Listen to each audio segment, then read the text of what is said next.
Welcome everyone to another of the talks organized by the IAU Commission G5 on stellar and planetary atmospheres.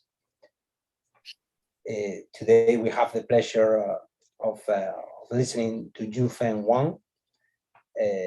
She's currently a staff member at the National Astronomical Data Center of the National Astronomical Observatories of China.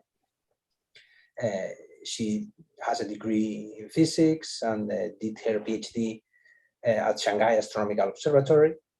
Her field is cool dwarfs and brown dwarfs. And she's going to tell us today about her results on these particular types of objects, especially on cool dwarfs from the LAMOST survey. LAMOST has been in operation now for quite a number of years. Has gathered an impressive, massive data set of over 10 million low-resolution spectra. It's in China, and it has a telescope that has a primary mirror of 4 meters. Then there is like 4,000 fibers that gather the light and fed some 16 spectrographs. And after many years of amassing all of these spectra, in around 2018, it changed to high resolution observations. And there is now an ongoing project to get a few more million stars observed at this high resolution of 7,500. And in addition to that, there is also high-res spectrograph now coupled to the LAMOST telescope. So without waiting more, I let Youfen to start with the presentation. Okay.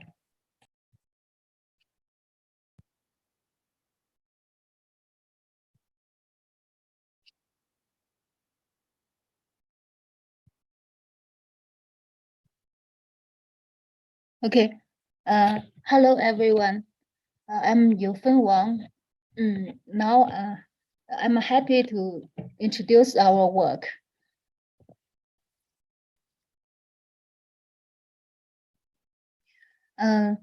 First, I will introduce ultracool dwarfs, ultracool dwarf briefly. Then we describe the way we select this ultracool dwarf sample. Their photometry in Gaia band, including their trigonometric distance, are studied. We analyze their atmosphere parameter and study the 6,808 angstrom lithium lane using LAMOST DR7 spectra. In kinematic diagnosis, we study their population and kinematic age. We introduce the common proper motion binaries in this. We introduce the common proper motion binaries. Finally, we summarize our work. Ultracool dwarfs are usually defined as dwarfs with spectral type of M7 or later. In our work, we select the ultracool. We select the cool dwarfs with spectra equal to or later than M6. Ultracool dwarfs include low mass stars, brown dwarfs, and exoplanets, depending on their masses. Brown dwarfs have masses between 0.075 and 0.013 solar mass. So late M to early L dwarfs contains both low mass stars and bright brown dwarfs. Mid L to T dwarfs are all brown dwarfs. Well, this sample focuses on late M dwarfs.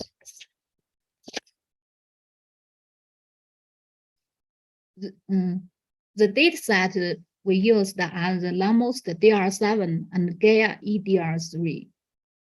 Resolution of the LAMOST spectra is around 1,800. There are 11,412 spectra with spectral type equal to or greater than M6. In the LAMOST DR7 M-star catalog, about 33% are classified as dwarf, while 67% are classified as giant. We cross-match with the Gaia EDR3 within 5 arcseconds. Then we exclude 469 spectra with those excluded spectra have a BP minus RP smaller than 1. We then visually inspect the left spectra and exclude the dense early type M dwarfs, bad quality spectra. And finally, we obtained a sample of 7,034 late M dwarfs. The Gaia date of these 734 sources are visually checked to ensure the photometric counterparts using 2 mass color and position.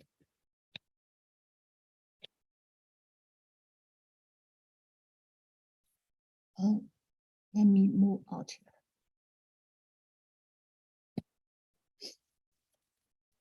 When we check the spectra visually, we distinguish dwarfs from the giants by their spectral features. Dwarfs have strong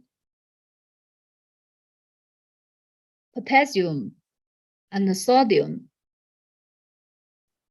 and hydride bands. But giants have calcium hydride around 8,498, 8,542, and 8,662 angstrom. Yeah, I list these lengths as a table here. Finally, about 4% are excluded because they have a low signal to noise ratio in Z band. By compared spectra, we excluded the giants.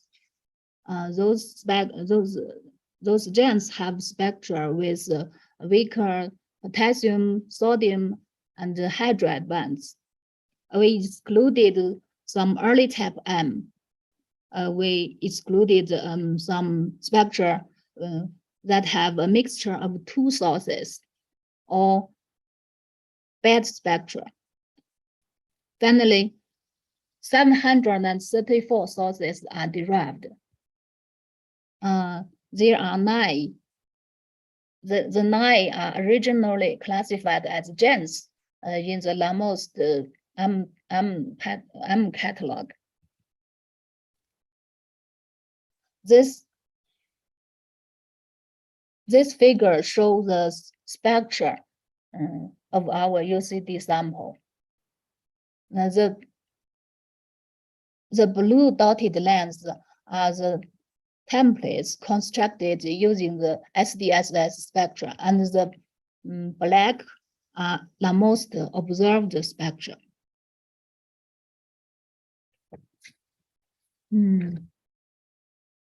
2/3 of this UCD sample are spectroscopically studied for the first time. The only one L dwarf is an L0. It was once observed by other telescopes and classified as L0 emission and M9.5. This figure shows the sky distribution of our UCD sample. The gray big solid circles show the footprints of the LAMOST survey, and the green crosses show the 11,412 LAMOST late M spectra. The pink purple solid circle show our UCD sample here. LAMOST DR7 have 4,900 plates. Each plate have 5 square degree field of view. The footprint covered 20,000 square degree. In the footprint of LAMOST, there are 130 million sources with observed with Gaia. If we apply an empirical color cut, there are 143,000 late M dwarfs. The cool dwarf ratio is 0.11%. But if we study the cool dwarf ratio using spectral of LAMOST, the cool dwarf ratio is only 0.03%. We can show that currently LAMOST cool dwarf ratio is very low.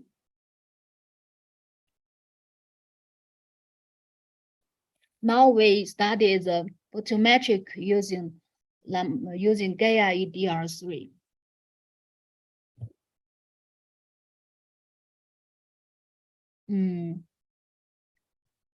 This diagram shows the distance distribution of the UCD sample. All of them are in 360 parsec. 80% are within 100%. The Gaia G band magnitude is from 12 to 19. Most of them are around 16 magnitude. We checked the signal to ratio in Z band. They are from 2 to 432. The median value is 61. When we study the color absolute magnitude diagram, we require the parallax uncertainty smaller than 20%. The Gaia G, BP, and RP magnitude greater than 0. There are 677 sources might meet the above requirement. We adopt the reciprocal distance because they are all very close. In the color absolute magnitude diagram, the green circles are the LAMOST late M, and the black circles are our UCD sample. We can see that the BP minus RP magnitude are between 2.5 and 5. The absolute magnitude are fainter than 9 and brighter than 16.7. In this plot, we can see that the G minus RP color have a bigger scatter. This is caused by maybe by the faint magnitude or the binarity. We studied the ruby in our work.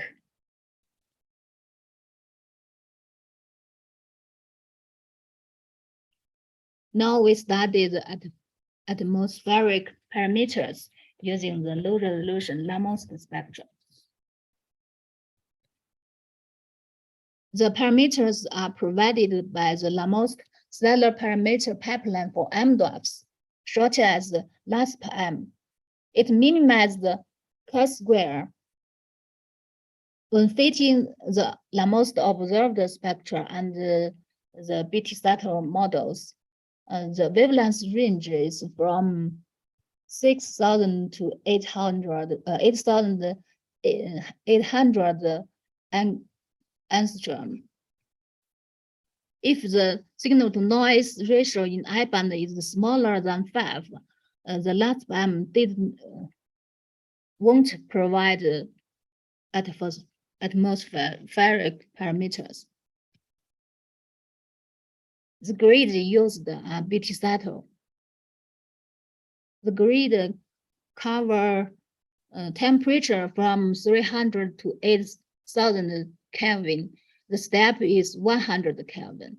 The surface gravity is from 0 to 6, and the step is 0.5. The metallicity from minus 2.5 to 0.5. Step is 0.5 dex.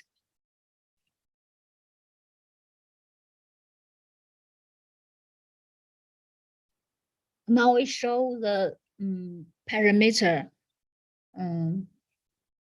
of the UCD sample. The temperature is from 2,600 Kelvin to 3,300 Kelvin.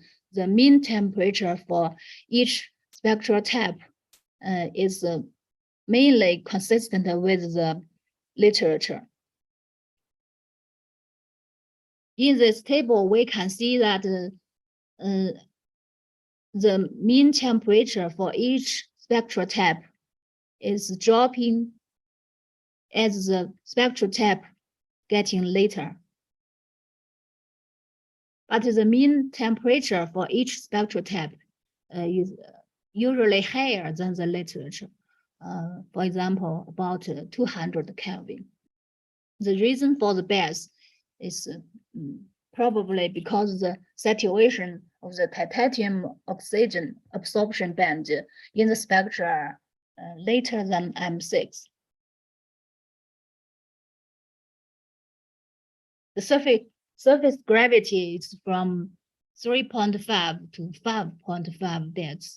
The mean gravity is 4.43 depths.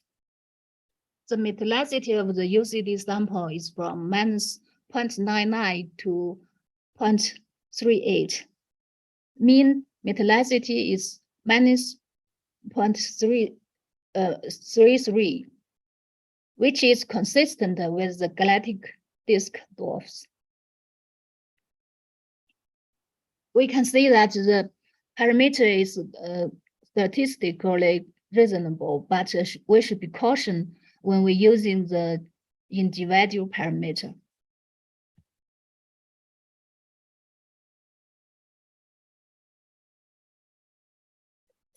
If we want to identify a brown dwarf in later M dwarfs, we need the mass, but mass is difficult to measure. And we can say that if a young later M have a higher probability to be a brown dwarf. So now we study the lithium line because the lithium line is an indicator of young. Brown dwarfs have masses between 0.065 to 0.075 solar mass, burn the lithium up within about 100 mega-year. This figure shows 2M6 to compare the lithium line. The upper one have a lithium absorption line here. It have a lower gravity. It have lower gravity than the bottom one. We can see the bottom one didn't show the lithium absorption line. 77 ultracool dwarfs have lithium absorption line. We labeled the HML to indicate the strength of the absorption line.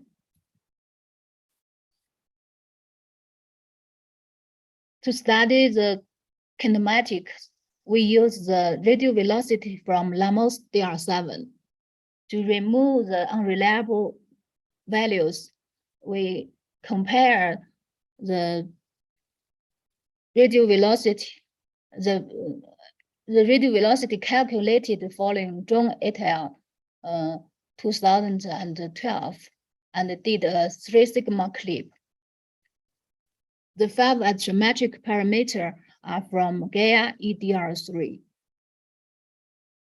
The UVW and RZ are derived, assume the U positive towards the galactic center, the V positive to the galactic rotation, and W positive to the galactic north pole. The distance between Earth and the galactic center is 8.2 kpc. The motion of the local standard of rest is 238 kilometers per second, and the velocity of the sun with respect to the LSR in UVW direction is 20.24, 7.25 kilometers per second. The distribution equatorial coordinates, proper motion, and parallax, the multivariate Gaussian. It's a multivariate Gaussian.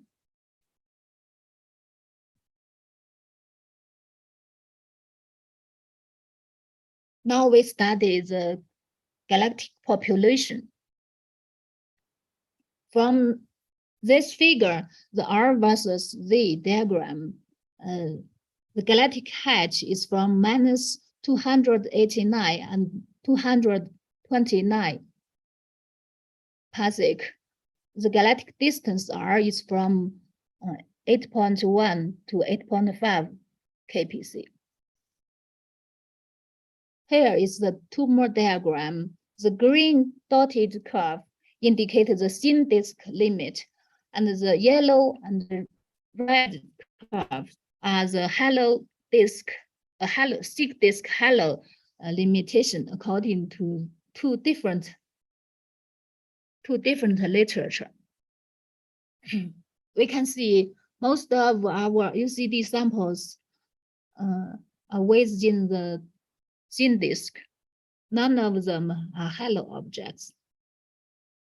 The black solid circles are the single in our UCD sample, and the open blue square are the binaries. Because in the next we will study the common proper motion binary. So here we consider the binary. Using a different method, possibility ratio, we derived a similar result. That is, our UCD sample are almost thin disk objects.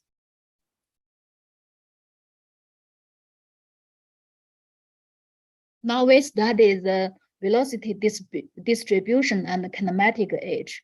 When we study the velocity distribution, that is the motion of the sun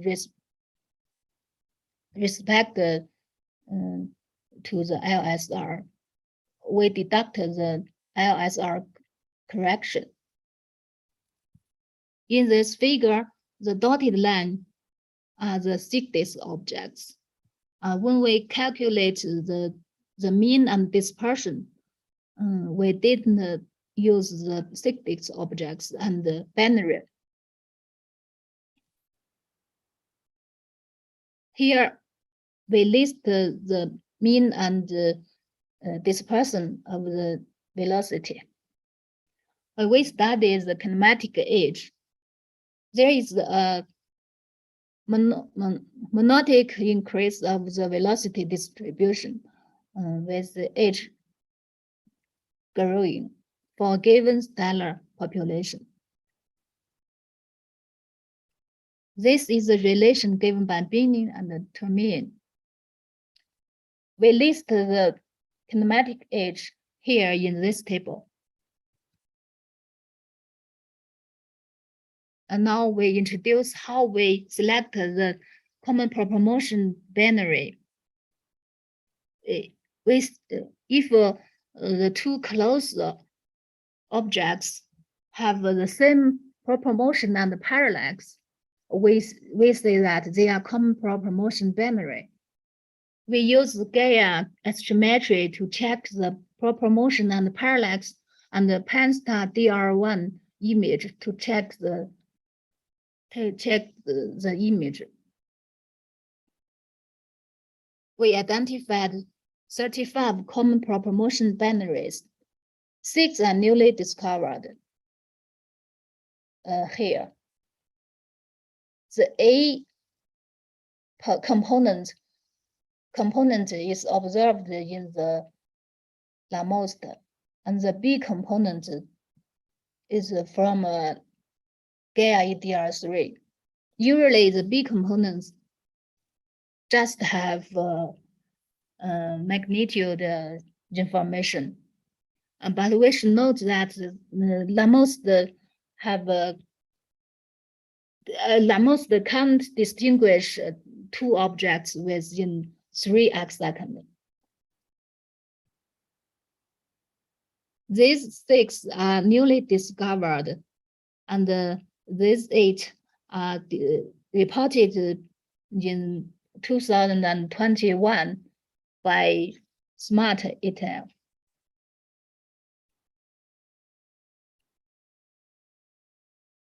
The other common proper motion binary are reported by the earlier literature. For example, in the Washington double star catalogue or the ultrawide binary stars.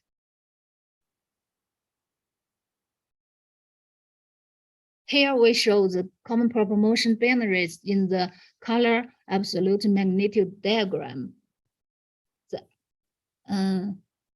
X is the G minus RP color, and Y X is the absolute G magnitude. The black solid circles are our UCD sample, and the open blue squares are the A components, as we mentioned here. The red open triangles are the B components. We connected the two components of a binary using dotted lines. We can see most of the dotted lines are parallel to the main sequence, which means they are coeval binaries, but there are 3 lines not parallel to the main sequence. We deduce they have peculiar color, or they are not coeval objects, not coeval binaries. In fact, there is one white dwarf lithium binary, which is already reported in Teff et al. 2020.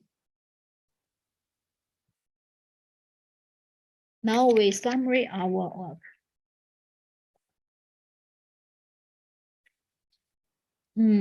We found 734 ultracool dwarfs with a spectral type of M6 or later, 1 L0 included.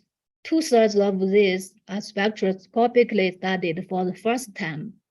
All of our UCD samples are within 360 parsec. They have a G magnitude mainly focused at around 6. The BP minus RP color is between 2.63 and 5. Absolute magnitude fainter than 9. The metallicity consistent with being disk objects. The temperature and the surface gravity are statistically reasonable. There are 77 ultracool dwarfs in our sample have a lithium line in the 6,000 708 angstrom. Kinematic suggests that the majority are thin disk objects. We also studied the kinematic age. 35 common proper motion binaries are identified, of which 6 are newly discovered. That's all. Thank you. Thank you very much, Youfen. Hi. Thanks for this nice talk, and also for doing it at this time that I know it's past midnight for you. It's okay. Thanks a lot, Daniela. Oh, okay, thank you very much. It was really very important and very good work. So now we have time for question. So please, Charles Cronley, please, can you ask?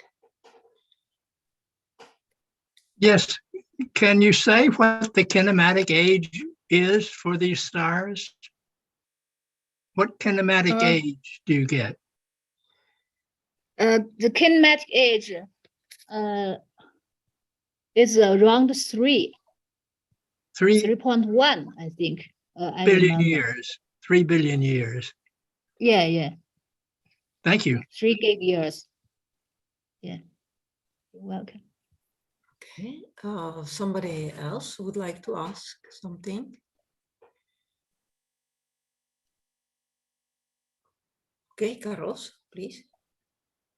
One doubt that comes to me.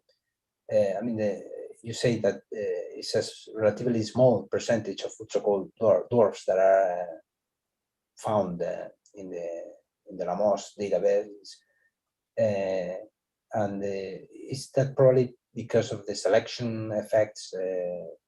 For targeting stars, you're making some, or the survey did some color cuts that do not favor finding this population. Oh, maybe because they are faint, but LAMOST cannot observe a lot of faint objects. In fact, I heard that when they arrange the targets, they want to observe more red objects, but still we didn't get a lot of cool dwarfs. I think maybe that faint is the problem. Yeah, and despite of the small distances mapped for these objects, since they are very low luminosity, I would have expected with nearly 1,000 of them to at least have a few that would be object belonging to the halo with metallicity under -1. Yet you don't find them, right? Could it be the difficulty to model those, or some other selection? The difficulty.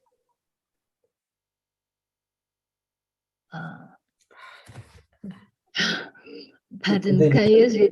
In the database, but not being recognized because of the difficulty? Not being recognized. Maybe.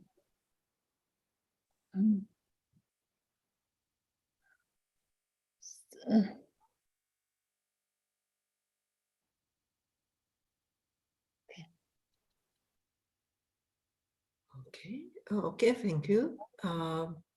Somebody else would like to ask something, or some comments, or maybe suggestion for the future, because this is really unbelievably huge sample, and it's possible to do a lot of things with this instrument and survey.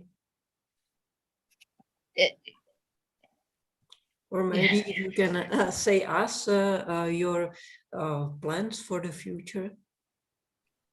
Oh, my plan. there is a golden sample paper by the Gaia calibration. In this golden sample, they have UCD sample. So I want to cross match with LAMOST data. Maybe I will work on this direction. And also with the Gaia DR3, we have more spectra. And then we can work on the binaries.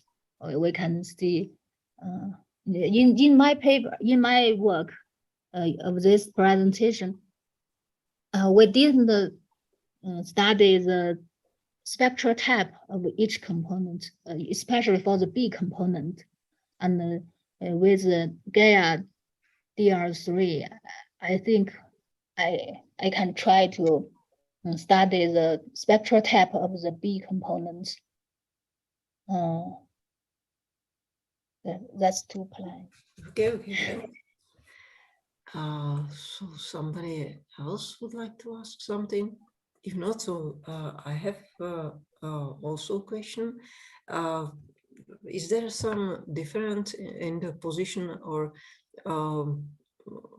space velocity of these young ultracool dwarfs and the others? The difference between what? Between the position and space velocity of young and older and old ones. Yeah. Oh, in position and motion, position, because all of these are really relatively close. Maybe the old one will have a bigger space motion in UVW. And if we say statistically, there should be a group. The group have a smaller dispersion in velocity, but if for individual objects, maybe hard to say. For example, if they have the velocity is not very large, it's difficult to see the difference. I think. Okay, thank you. Just I think. Okay, Charles Corney would like to ask something, so please.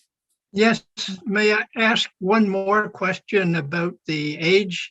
I'm wondering about the distribution of age.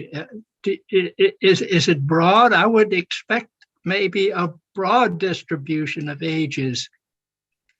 What the age? The age. Hey, the kinematic age. Just one age, just one value for kinematic age. Okay. And for the we can estimate age from lithium lamp. But in this paper, in this work, because we only have low resolution spectra, we didn't study the equivalent wise. So we didn't study the age for each individual object. The kinematic age is just for a group, for a population. So then it is more or less means the mean age of a group, the mean age.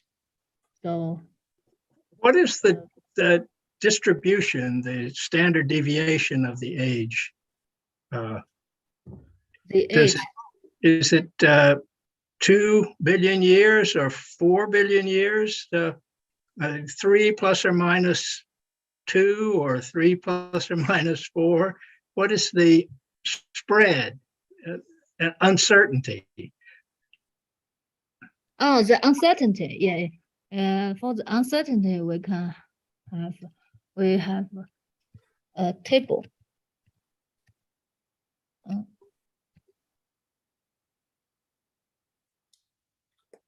Here.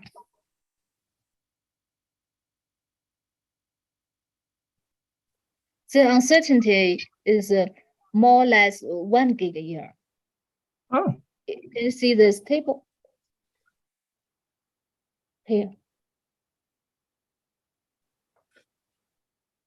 More or less 1 gig a year. is there some reason why there aren't other clusters of stars with different ages? What stars? I mean, is this one cluster that you're looking at that created all these stars, and that's why they have a fairly sharp age, or Oh, they are not within one cluster. They are. Did you notice the sky distribution? I don't know if you mean this. In this sky distribution, this pink purple dots are the UCD sample. You can see they are almost everywhere. Do you mean this? okay. Yeah. Do you want to say this if they are in a cluster? I don't know if No, I understood. I think that he was asking about the, why not other ages? But if I understand correctly, you're only getting like an average age for the entire sample, right? Average age. Yeah. Right. Average age. So it's not individual ages for individual stars. No. It's just an no. average value. No individual age. The individual age need more analysis. It's still pretty small range, 3 plus or minus 1. I mean, 1 billion years is it's big. Yeah. It said it was small, but anyway. Okay, thank you very much. Nice talk. Thank you for your question. Okay, thank you. I see no other question also in chat. So, okay, thank you very much again. It was really important work. It is very important work, and I think it will be used in future. And so thank you.